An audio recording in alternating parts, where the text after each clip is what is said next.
ধন্যবাদ মাননীয় স্পিকার।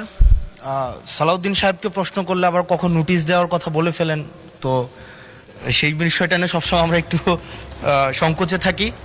তো আমরা পুলিশ সংস্কার নিয়ে কথা বলছি, পুলিশের সুশৃঙ্খলা নিয়ে কথা বলছি।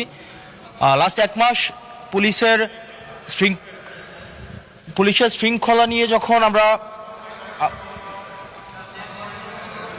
স্বরাষ্ট্রমন্ত্রী মহোদয় তৈরি মাননীয় স্পিকার, মাননীয় সদস্য জি আসলে বলতে দেন।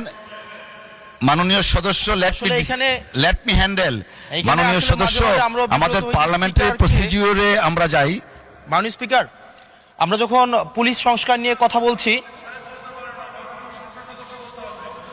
মাননীয় স্পিকার মাননীয় সদস্য আপনি দয়া করে বসুন। আমরা আশা করছি পরবর্তীতে আমরা সকল সংসদ সদস্যগণ সংসদ